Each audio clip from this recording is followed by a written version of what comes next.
This is the 20 Minutes of Influence podcast with your host, Greg Jameson. Influencer marketing is the process of identifying, researching, engaging, and supporting the people who create high-impact conversations with your customers.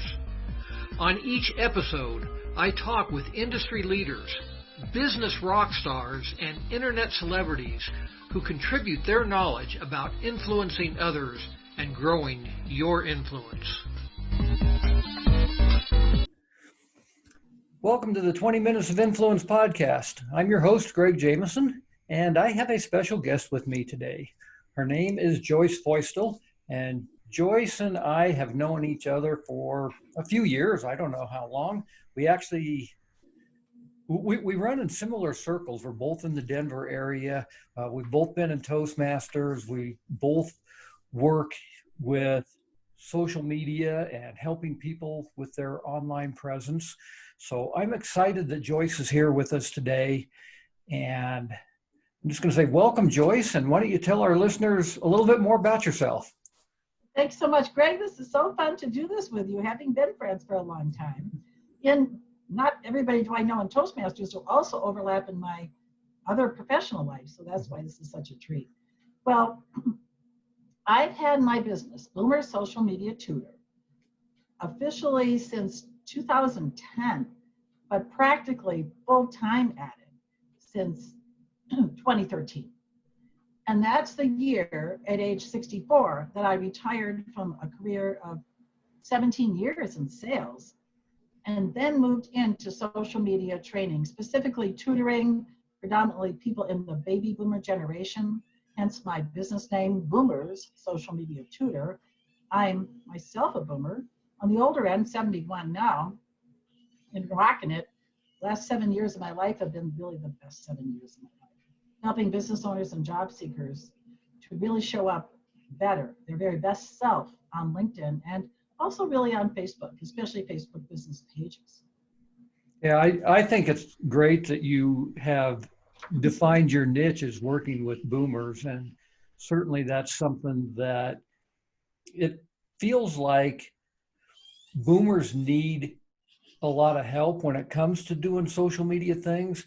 And it's kind of funny. People always ask me, like, aren't you kind of old to be doing this type thing? And it's like, the reality is it's our generation that built this technology in the first place.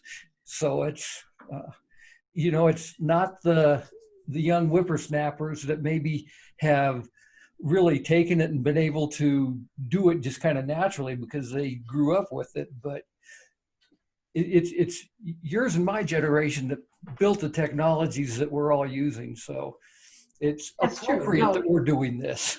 Yeah, well, good point too, Greg, but I find it interesting that if you look at who founded Facebook in particular, but some of these others, they do shade younger. Well, Reid Hoffman, though, is no spring chicken, with LinkedIn, certainly older than Mark Zuckerberg is.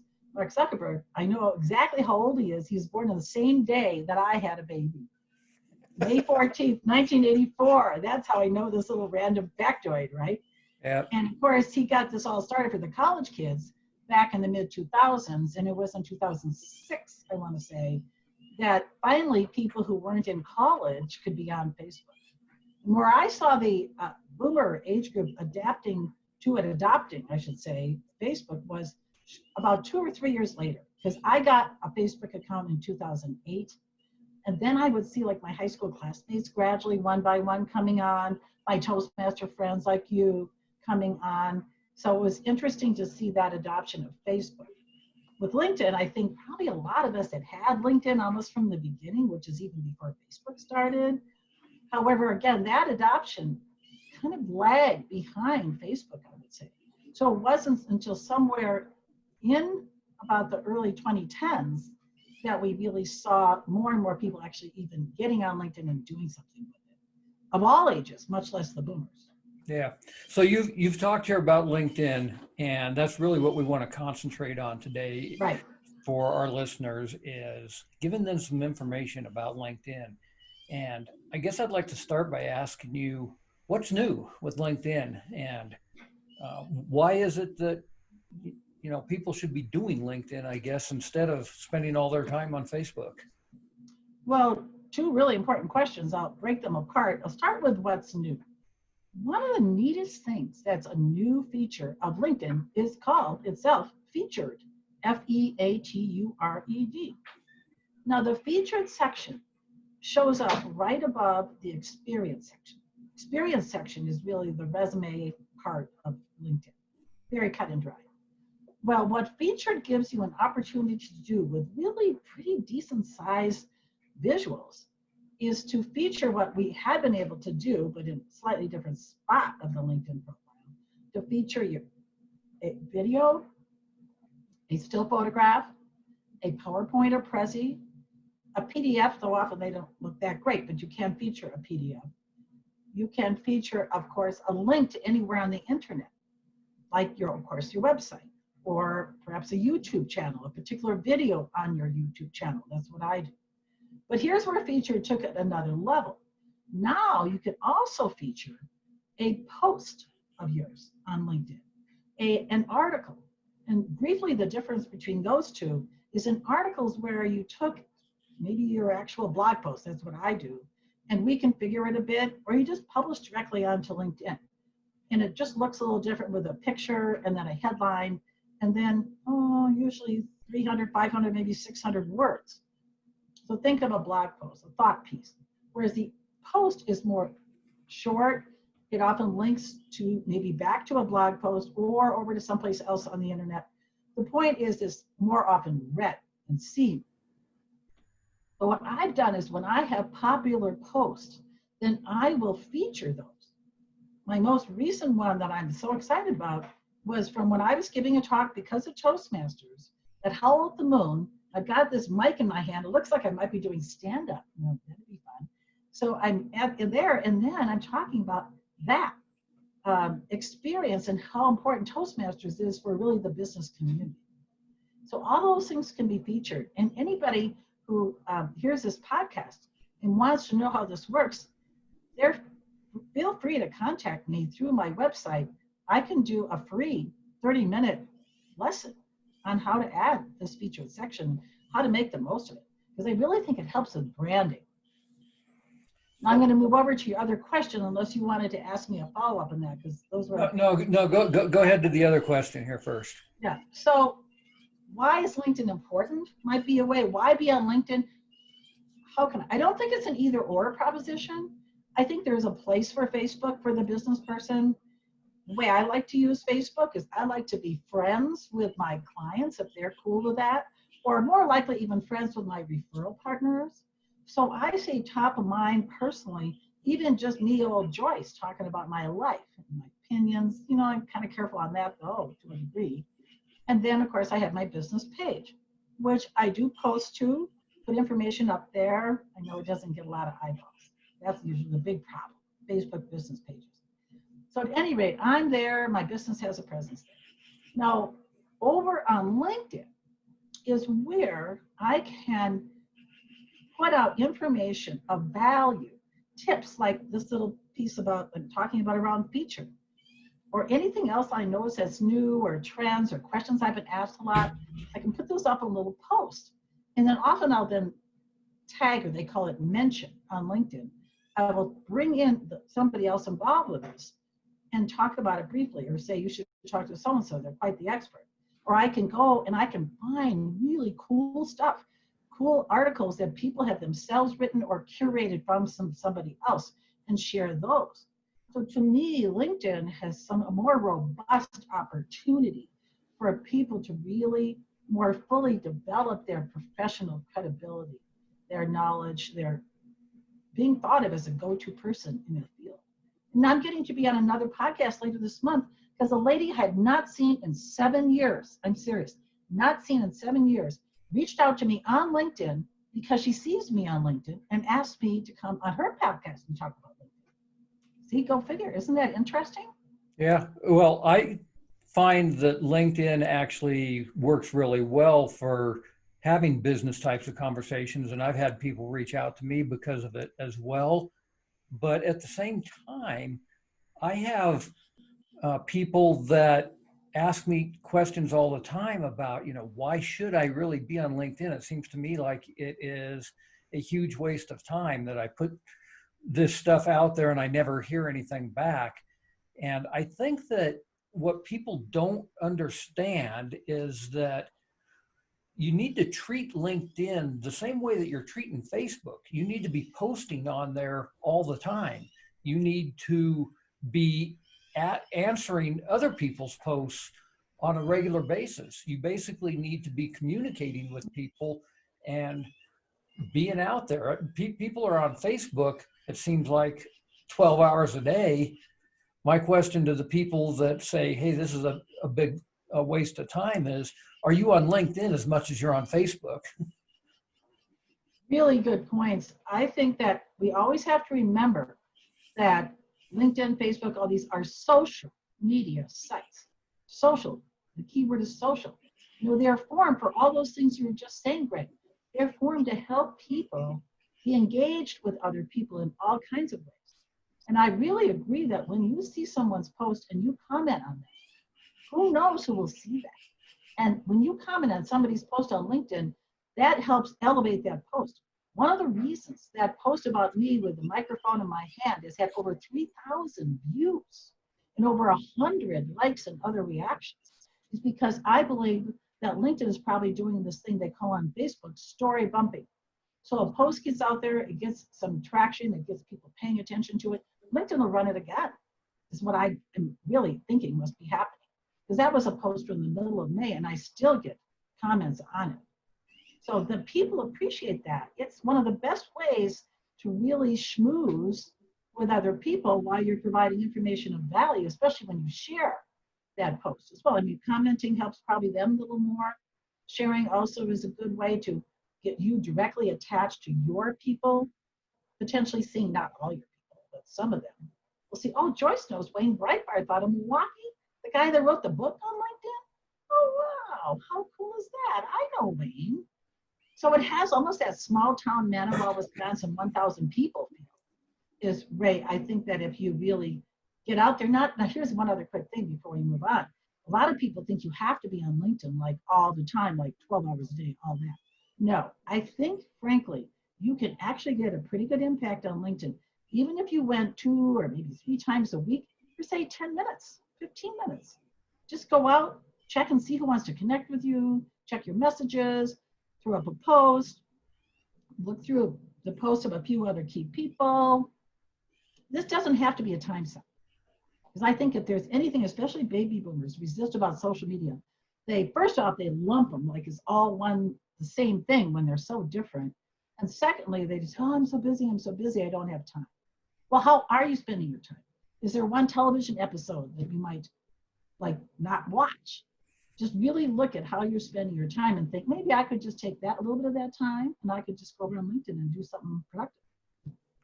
Yeah, so we need to take a quick break. And on the other side of the break, I want to ask you more specifically about the kinds of things that people need to be doing, the very specific things that they need to be doing on LinkedIn in terms of creating, what kinds of posts should they be creating, and should they be active in groups?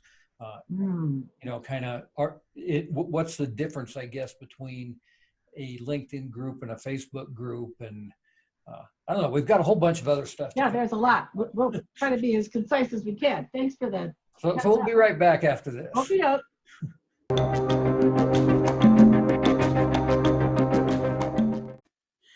Hi, I'm Greg Jameson, the host of the 20 Minutes of Influence podcast. Every week, I not only have the opportunity, but the real privilege of interviewing experts in their field, true thought leaders, and I get to share this information with you. The purpose of this is really to help you sell more of your products and services online, which is the core premise of my primary business, Web Stores Limited. At Web Stores, we go out and we create e-commerce websites for small businesses. Plus, we do internet marketing and digital advertising for those businesses to really help them sell more online.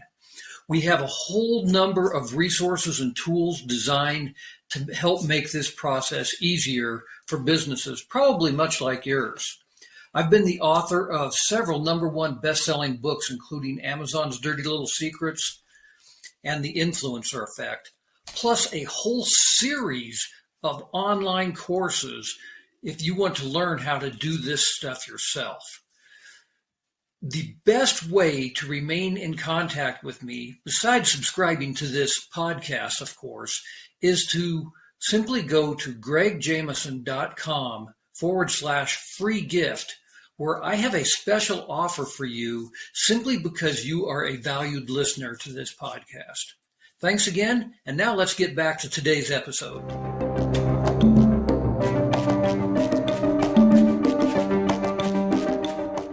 Welcome back to the 20 Minutes of Influence podcast. My guest today is Joyce Feustel, and right before the break, Joyce and I were talking about the kinds of things that you should be posting up onto LinkedIn. And I guess I'm going to turn it over to Joyce here for a minute and get her inputs on this. Well, I think types of things that people are interested in are sort of insider information or quick tips or trends or reflections. They want to know, if you're the expert in that field, like, what's new, what's changing, what would I be in trouble if I didn't understand? Who else? Maybe what I had for lunch. No way. Greg, I mean, thinking about my Greg, wait, my bad. Not what you had for lunch, not your grandchildren's maybe high school anniversary and graduation, which sadly didn't happen, right? No, good question. Yeah. No, it should be things that relate to your business, or tangentially, though, I will add Toastmasters in. Anything else you're doing in your life as part of your brand. Maybe you're in Rotary. Maybe you are very active in some other civic organization. Maybe you're on the board of, say, the Action Center out here in Lakewood, Colorado, which does such good things, especially now with COVID-19, right? So it's okay to bring in other aspects of your life. That's fine. But not all that personal, mundane trivia stuff. Yeah, that doesn't play well. You never really see that on LinkedIn. I don't think anybody's editing it out. They just know better. So that's the content I would have in the types of posting you do. So that's how I would go there with that question, to think about this. Is this something that really might be new to people, or something they haven't thought of, or an aspect of LinkedIn's, even for me, to be the functionality of LinkedIn, but that's my gig. So I think just maybe interview people, ask them things. Hey, what are frequently asked questions, questions your clients ask you, those kinds of things. Yeah, so one of the things that we were talking about earlier was people not posting frequently enough. And I think that what I see people do is they put up their profile, and basically it is their online resume, and they are either hoping to get hired by somebody or find gigs from people just based upon their profile. Do you think that people are ever going to kind of go out there and search people's profiles to say, hey, this is the person I'm looking for this particular thing, so I'm going to reach out to them? Or do people need to be more active on LinkedIn and creating these kinds of posts, like we said, in order for people to find them in the first place? Well, statistics will tell you that when you are active on LinkedIn, your profile will come up higher in an internet search. Your profile will come up higher in any search being done right directly through LinkedIn. So that's especially important for the business owner, who's our primary audience. Now, I'm also thinking if someone's a job seeker and someone's doing research on an applicant, they likely will go to their LinkedIn profile directly and read about them to see if it's matching up with the resume, if they can learn more about this person. So it's possible you would go directly there. I think in general, you have a much higher chance of being found, hopefully being seen, if you're doing things on LinkedIn, such as posting, comment on other people's posts, if you have some degree of energy around your LinkedIn. Yep, so you got to be active, and I agree with that. So even though we have to be active, can you tell us anything more about the profile and what you should have on there? Well, I'm really glad you asked about that. The profile is really your calling card. The profile is essentially an expanded resume, but it's so much, more robust, of course, than that. One key part of it is that top cover photo. Any business owner who has a blue background is losing attention because they should be branding themselves and their business right there in that cover photo. I would even engage the services of some sort of graphic person, which I have, to have a very nicely done, professional looking cover image. Don't just throw up an image of maroon bells or some other popular mountain picture. Make it about you. Furthermore, this picture, the profile picture, should look like you. And older people get really sensitive about this, but I say get over yourself. You look like that. That's how you show up in networking, whether it's on Zoom or whether it's in real life. That's how you show up for an interview. So just look presentable and look yourself. So have a picture that is not out of date. And then in your headline, so underutilized. The headline should be key words. Just this morning, just less than an hour ago, I helped this woman. She had the term entrepreneurial operations leader. Now, to me, that was confusing. So I broke it down, and by the end, we had entrepreneurial minded, separator, operations leader, separated, and then she went on to add some other terms: organizational development, change management.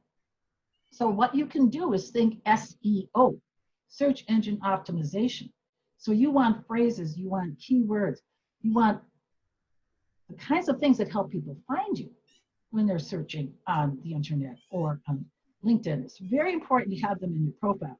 Now, sometimes you need to have your job title and the entity, especially if you work for somebody else, and that's kind of the structure, the naming structure, that is the default of LinkedIn. But any independent business owner, they've got 120 characters there to play around with, even more if they wanted to go to the app.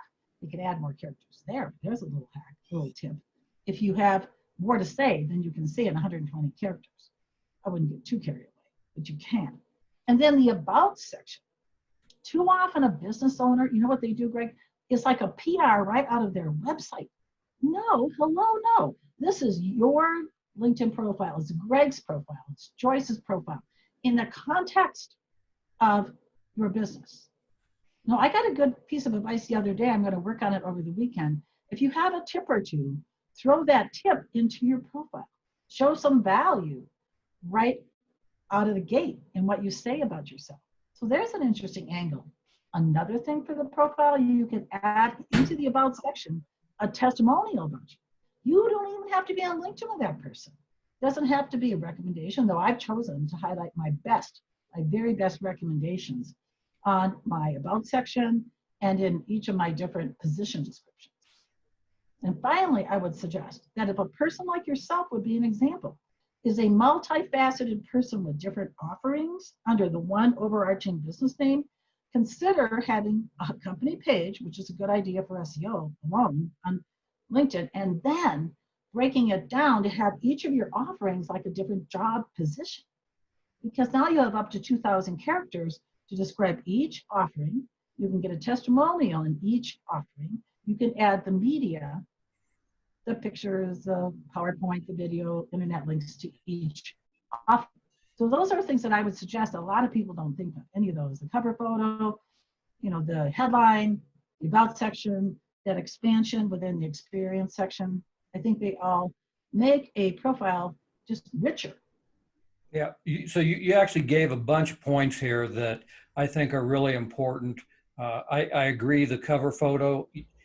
One of the things that people may not understand is that the cover photo can be any photo you want. And like you said, it doesn't have to be a picture of the maroon bells.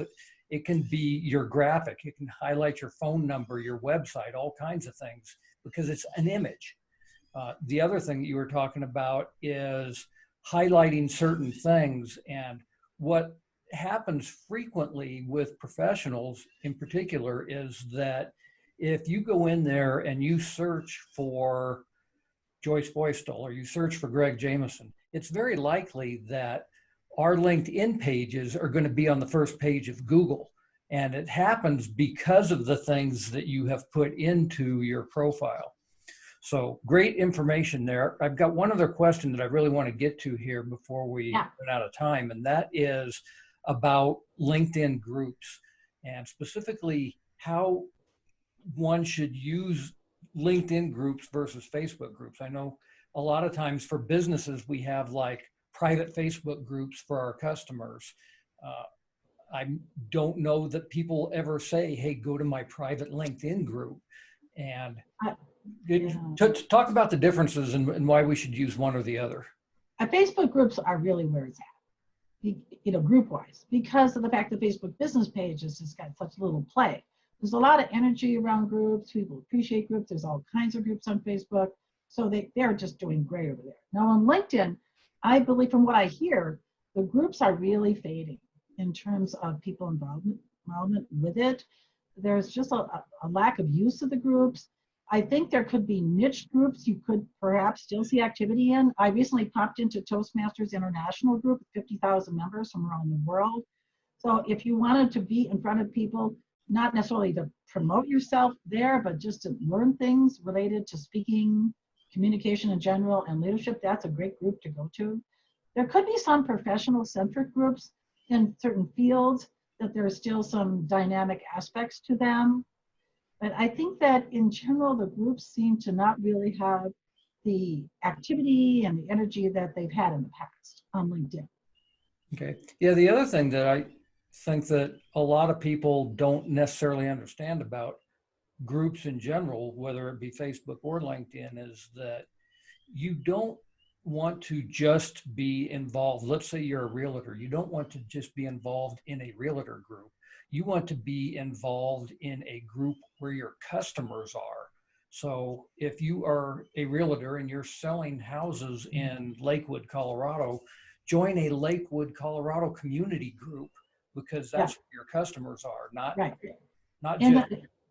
I know we're mostly talking about LinkedIn, but excuse me for interrupting, but a quick aside, maybe not everybody knows now that a business page can join a Facebook group. It's possible for that to happen. So if people want to know how that works, they can certainly ask me about it. I could explain that process. But I totally agree with the concept you're saying. And they could also just join it as themselves, because realtors, their business themselves, all kind of one and the same. So the realtor might even likely just join it as the realtor personal account. So before we wrap up here today, is there any kind of final words of wisdom that you want to make sure that our listeners have gotten out of this episode and that they really understand specifically about LinkedIn? I just say get yourself into LinkedIn, broaden your circle. Every week, add a few more people to it organically. Accept a few more people, but not just people that look like they're trying to build up their numbers. Only accept people where you feel there's a legitimate reason to be connected. And really give LinkedIn a second look, because I think it's been sort of in the shadow of Facebook, Twitter, but it's come into its own, and you're really missing out if you're not getting active on LinkedIn. Yeah, I totally agree. Really appreciate you giving us all of this words of wisdom and energy here today. Tell our listeners, Joyce, how they can stay in contact with you. I think the best way to reach me, especially because my name is kind of tricky to say and spell, let's just go with what's simpler. My website, which is Boomers, BOOMERS, as in more than one, Boomers Social Media Tutor, TUTOR.com. So Boomers Social Media Tutor, you can find my LinkedIn connection there. You can get to my Facebook business page, and you can see videos and learn a lot about me there. Great. Appreciate your time here today, Joyce. Oh, you're most welcome. It's been fun. Thanks for listening to today's episode of 20 Minutes of Influence. If you enjoyed today's podcast, please leave a review on iTunes or wherever you listen to your podcasts. And if you are interested in booking myself as a speaker at one of your events, or are interested in any of my coaching programs, please visit gregjameson.com.